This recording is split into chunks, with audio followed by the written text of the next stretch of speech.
جا ہے تماشا نہیں ہے، بشکل رنگ و گل پر حقیقت میں خار ہے دنیا، ایک پل میں ادھر سے ہے ادھر، 4 دن کی بہار ہے دنیا۔ یہاں پر ایک نبی علیہ الصلوۃ والسلام کے معجزے کا ظہور بھی ہوا۔ یہ جگہ عبرت کی جگہ ہے۔ اللہ تبارک و تعالیٰ کا اسی مقام پر عذاب بھی نازل ہوا۔ پڑا رہ گیا سب یوں ہی ٹھاچ سارا، ہر ایک لے کے کیا کیا نہ حسرت سدھارا۔ اس وقت ہمیں کنویں کے پاس ہیں، جس کے بارے میں آپ کو بتایا کہ یہ حضرت صالح علیہ الصلوۃ والسلام کی جو اونٹنی پہاڑ سے نمودار ہوئی تھی، وہ یہاں آ کر پانی پیتی۔ ایک دن وہ اونٹنی پانی پیتی اور ایک دن قوم سمود پانی پیتی۔ جگہ جی لگانے کی دنیا نہیں ہے، یہ عبرت کی جا ہے تماشا نہیں ہے۔ اللہ تعالیٰ کے جو بھی انبیاء کرام رسول تشریف لائے، وہ صرف اور صرف توحید کا پیغام نہیں دیتے تھے، بلکہ اس کے ساتھ ایک پورا کا پورا ایک نظام زندگی دیا کرتے تھے، جس کے اندر اس رسول کی اطاعت، اللہ تعالیٰ کی عبادت کے لیے اپنا وقت نکالنا، اپنے کاروبار کے اندر، اپنے زندگی کے معاملات کے اندر، ان تمام چیزوں کے اندر جو ہے ایک چینجنگ آتی تھی۔ تو اللہ تعالیٰ کا نبی اور اللہ کا رسول جو ہے وہ ایک بہت بڑی تبدیلی لے کر آتا ہے، اور وہ جو تبدیلیاں ہوتی ہیں وہ عام طور پہ نفسانی خواہشات کے خلاف ہوتی ہیں، اور یہ لوگ جو تھے یہ اپنی ان خواہشات میں، ان لذات میں، ان شہوات میں ایسے منہمک ہوتے تھے کہ اب ان کو یہ پتا تھا کہ اگر ہم اس نبی کی اطاعت کریں گے تو ہمیں نتیجے کے طور پر اپنی ان عیاشیوں سے، اپنی ان موج مستیوں سے، اپنی اس دنیاوی لذتوں سے اور اپنی اس دنیا کی محبت اور مال و دولت سے ہمیں دور ہونا پڑے گا۔ اللہ کی راہ میں مال بھی خرچ کرنا پڑے گا، ہمیں اپنا وقت بھی نکالنا پڑے گا، ہمیں گناہ بھی چھوڑنے پڑیں گے۔ تو اب یہ جو نفس کی سرکشی ہوتی تھی، یہ نفس کی سرکشی وہ چیز تھی کہ جو ان کو جو ہے وہ مجبور کر دیتی تھی کہ وہ اس طرح کی حقانیت کے معجزات دیکھنے کے باوجود جو ہے وہ اللہ تعالیٰ کے نبیوں کو تسلیم نہیں کرتے تھے۔ کچھ لوگ پھر بھی مسلمان ہوئے تھے۔ کچھ لوگ پھر بھی مسلمان ہوئے تھے۔ بہرحال جو سعادت مند تھے، جن کے جو ہے وہ نصیب میں اللہ تعالیٰ نے ایمان لکھا تھا، وہ بہرحال مسلمان ہوئے۔ اچھا، پھر اس میں اونٹنی کے اب ظہور ہو گیا، اس کے بعد اس اونٹنی کا کردار رہا، اس کا کوئی کچھ شرائط بھی تھی، اس کے لیونگ اسٹینڈرڈ میں کیا ہوا تھا؟ اونٹنی کے بارے میں قرآن پاک کے اندر ہی بار بار جو ہے وہ تذکرہ ہے کہ حضرت صالح علیہ السلام نے اونٹنی کے حوالے سے اپنی قوم کو جو ہے وہ کچھ ہدایات ارشاد فرمائی تھی۔ ایک ہدایت تو جو قرآن پاک کے اندر مذکور ہے اجمالاً، وہ سیدھی یہ ہے کہ یہ اونٹنی جو ہے، قوم سمود کے اندر بہت سارے کنویں تھے، لیکن ایک ان کا بہت بڑا کنواں تھا جس پر قوم کی ایک اکثر حصے کا دار و مدار تھا پانی کا۔ تو حضرت صالح علیہ السلام نے یہ فرمایا تھا کہ ایک دن یہ اونٹنی کنویں کا پانی پیے گی، اور جس دن یہ کنویں کا پانی پیے گی اس دن کوئی دوسرا فرد کنویں سے پانی نہیں لے گا، کیونکہ اونٹنی وہ سارے کا سارا پانی پی جاتی تھی۔ اور دوسرا دن جو ہے اونٹنی پانی نہیں پیے گی، جو قوم کے لوگ ہیں وہ پانی بھریں گے، وہ پانی پیئیں گے۔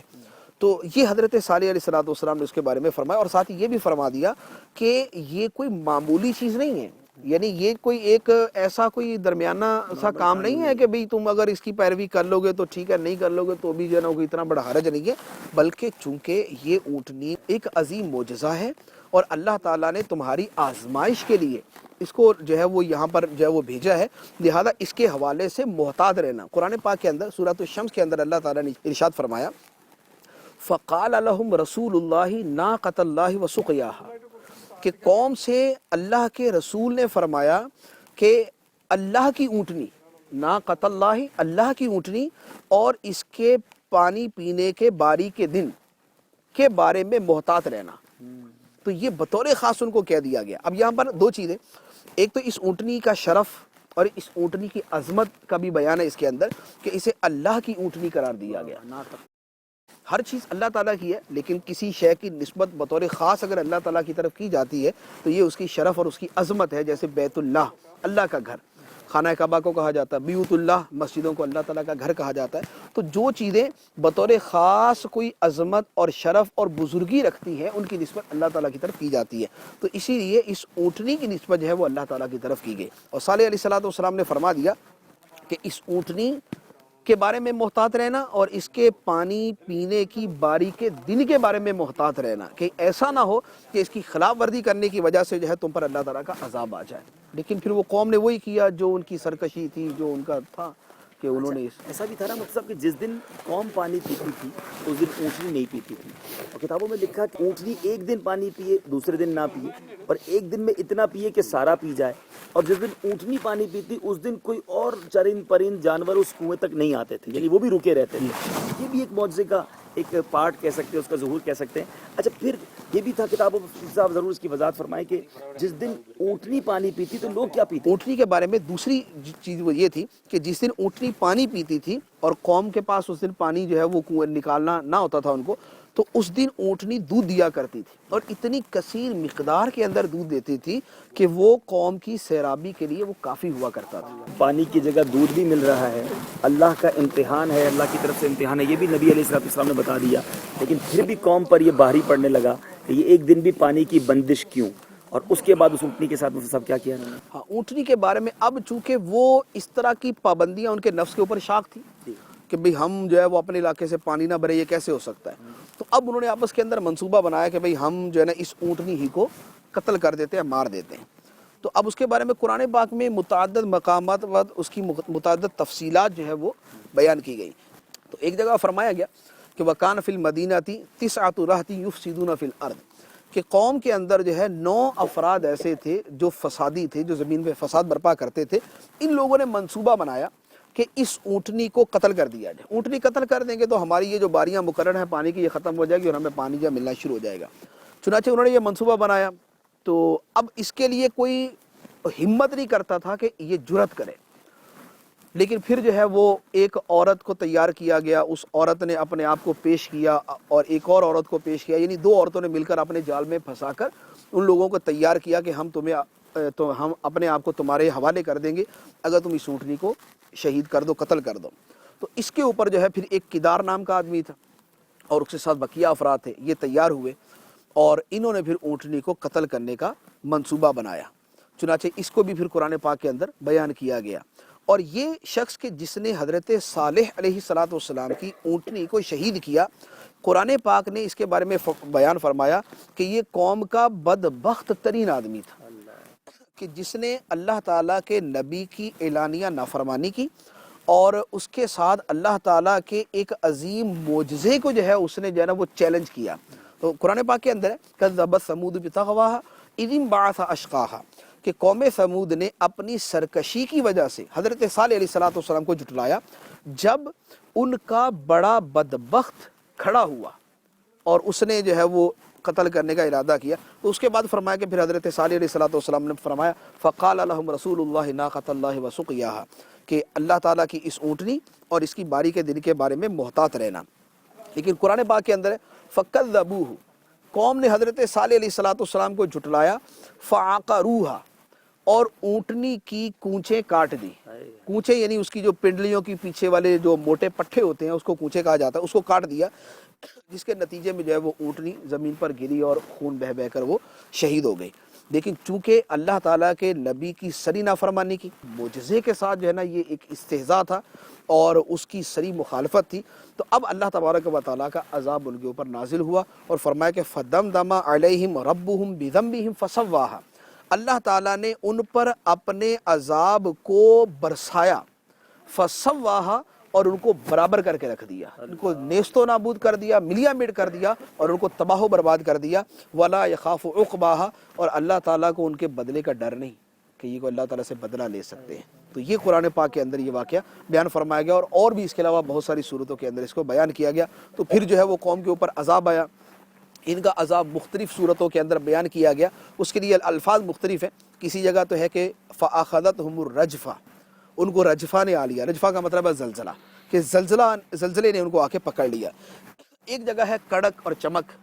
تو اس کی مفسرین کرام نے یہ بیان فرمایا کہ ان کا اصل عذاب زلزلہ تھا، لیکن اس وہ زلزلہ ایسا شدید تھا کہ اس سے کڑک بھی پیدا ہوئی، اس سے جو ہے وہ چمک بھی پیدا ہوئی، اس سے ایک شور اور ایک ہولناک آوازیں بھی پیدا ہوئیں، اور ان سب کے نتیجے کے اندر جو ہے یہ ساری کی ساری قوم تباہ ہو گئی. سب لوگ تباہ ہو گئے، سب لوگ تباہ ہو گئے. جو نافرمان تھے وہ سارے کے سارے تباہ ہو گئے، اور جو مسلمان تھے حضرت صالح علیہ السلام ان کے ساتھ جو ہے وہ اپنی قوم سے جو ہے وہ تشریف لے گئے. ایک بندے کے بارے میں روایت کے اندر موجود ہے کہ ایک آدمی وہ تھا جو اس قوم کا فرد تھا اور ان کے ساتھ تھا، تو وہ حرم شریف گیا ہوا تھا.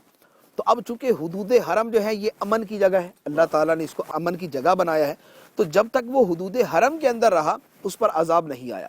جیسے ہی وہ حدود حرم سے باہر نکلا اس کے اوپر اللہ تعالیٰ کا عذاب آیا اور وہ وہیں پر ہلاک ہو گیا، اور اس کی قبر وہیں پر. اور ایک حدیث مبارک کے اندر ہے کہ سرکار دو عالم صلی اللہ علیہ وسلم نے یہ ایک مرتبہ حدود حرم سے باہر تشریف لے گئے تو فرمایا کہ یہ ابو رغال کی قبر ہے، جو قوم ثمود کا ایک آدمی تھا، حدود حرم میں ہونے کی وجہ سے اس پر عذاب نازل نہیں ہوا تھا، اور اب حدود حرم سے باہر آیا تو اس کے اوپر عذاب نازل ہوا. اور اس کی نشانی یہ ہے کہ اس کی قبر کے اندر سونے کی ایک جو ہے وہ شاخ بھی موجود ہے. تو یعنی جو بھی آدمی اس قوم سے تعلق رکھنے والا تھا وہ اس عذاب کا شکار ہوا. ابھی سرکار دو عالم صلی اللہ علیہ وسلم کا علم غیب بھی کہ وہ قبر کس کی ہے یہ بھی پہچان لیا. قرآن یہ واقعہ ہی جو ہے وہ علم غیب سے تعلق رکھتا ہے. ماضی کا وہ واقعہ کہ جو ماضی میں کسی تاریخ کی کتاب کے اندر موجود نہیں ہے، سرکار دو عالم صلی اللہ علیہ وسلم مکہ مکرمہ کی سرزمین پر رہتے ہوئے اس واقعے کی جملہ تفصیلات اگر بیان فرما رہے ہیں تو اس کا مطلب ہے اللہ تعالیٰ کی وحی کے ساتھ بیان فرما رہے ہیں. میرے پیارے محترم اسلامی بھائی، مفتی صاحب نے تو اجمالی پورا ہمیں واقعہ بیان کیا، لیکن کتنے میسیجز ہیں اس کے اندر. نفس و شیطان کی شرارتیں، عورت کے جال میں پھنس جانا، اور پھر نبی کی نافرمانی کرنا، اب اللہ کی رضا پر راضی نہ رہنا، چھوٹے سے امتحان پر بھی صبر نہ کرنا، کیسی تباہی لاتا ہے. یہ بڑے بڑے عالیشان مکان جو واقعی کر و فر والے لوگ ہوں گے. کہاں ہے زور نمرودی، کہاں ہے تخت فرعونی، کوئی نہیں ہے. بتایا گیا کہ یہاں ایک قوم آباد تھی جن کے کر و فر سے زمانہ لرزا کرتا تھا. آج ایسی خاموشی ہے جہاں کوئی ان کا نام لینے والا نہیں، عبرت کی جگہ بن چکی ہے. مفتی صاحب یہ ارشاد فرمائیں، اب قوم سمود پر عذاب آیا آپ نے فرمایا، تو یہ کام تو ایک نے یا پھر اس کی ایک ٹیم بن گئی 9 لوگوں نے کیا، یہ پوری قوم سمود کیوں اس پہ مبتلا ہوئی؟ پوری قوم سمود کا مبتلا ہونا اس وجہ سے ہے کہ جرم کرنا، جرم کا منصوبہ بنانا، اس کی پشت پناہی کرنا اور اس جرم کے اوپر راضی ہونا، یہ سارے کے سارے جرائم ہیں. ایک آدمی اللہ تعالیٰ کی نافرمانی کرتا ہے، دوسرا اس کا منصوبہ بناتا ہے، تیسرا جو ہے ان مجرمین کی پشت پناہی کرتا ہے، چوتھے وہ ہیں کہ جو اس جرم کو کرنے کے بعد جو ہے اس کے اوپر جو ہے وہ خوش آمدید کہتے ہیں، مرحبا کہتے ہیں، شاباش دیتے ہیں. تو یہ سارے کے سارے جرم کے اندر شریک ہے. یہ پوری دنیا کا رول ہے. یہ کسی بھی جگہ جرم ہوگا تو اس جرم کی پشت پناہی کرنے والے اور اس کے اوپر جو ہے وہ راضی خوشی ہونے کا اظہار کرنے والے وہ سارے اس میں شریک جرم ہوں گے. تو یہ منصوبہ چند لوگوں نے بنایا، لیکن یہ منصوبہ پل دوسرے لوگوں کے دلوں کے اندر بھی رہا تھا، دوسرے لوگوں کے دلوں کے اندر بھی منصوبہ تھا، لیکن وہ اس کا اظہار نہیں کر سکے. لیکن دلی طور پر گویا وہ اس کے اوپر پورے جو ہے وہ راضی تھے کہ ایسا، ورنہ روکتے اس کو. تو یہ دیکھیں میرے پیارے اسلامی بھائیوں، گناہ کرنا، گناہ پر راضی رہنا، گناہ پر قدرت رکھتے ہوئے اسے نہ روکنا، یہ بھی عذاب کا بعض اوقات باعث بن جاتا ہے. وہ لوگ جو جرم کرتے ہیں، جو رب کی نافرمانی کرتے ہیں، وہ بھی توبہ کریں، لیکن وہ لوگ جو گناہ کو دیکھ کر خوش ہوتے ہیں، اس کو اگر طاقت رکھتے ہیں پھر بھی نہیں روکتے، اور ان چیزوں پر خوش ہوتے ہیں، اس کے ساتھ دیتے ہیں. کچھ لوگ خواہ خواہی گناہ کو پھیلانے کا سبب بنتے ہیں یا کسی نافرمانی کو پروموٹ کرنے کا باعث بنتا ہے. لوگ ایک دوسرے کو گانے شیئر کرتے ہیں، فلمیں ایک دوسرے کو دکھاتے ہیں، اپنے ساتھ لے کر جاتے ہیں. پھر اسی طرح اور بہت سارے گناہ ہیں، بے حیائی کے اڈوں پر دوستوں کو ساتھ لے کے جاتے ہیں. ایک تو خود گناہ کرنا، پھر گناہ کو پروموٹ کرنا، پھر خود نہیں کرتے. لوگ کہتے ہیں ذرا میں تو کچھ نہیں کرتا، لیکن گناہ آپ کے سامنے ہو رہا ہے، آپ اسے دیکھ کر خوش ہو رہے ہیں. ذرا سوچئے، یہ مقام ہے جہاں وہ تمام قوم تباہ ہو گئی. شریک گناہ میں، جرم میں 9 لوگ تھے، لیکن ان 9 کے پیچھے پوری قوم موجود تھی، پوری قوم تباہ کر دی گئی. اے میرے پیارے اسلامی بھائی، آپ کے محلے میں گناہ ہو رہے ہیں، آپ کے خاندان میں گناہ ہو رہے ہیں، آپ کے گھر میں اللہ کی نافرمانی ہو رہی ہے، کون روکے گا اسے؟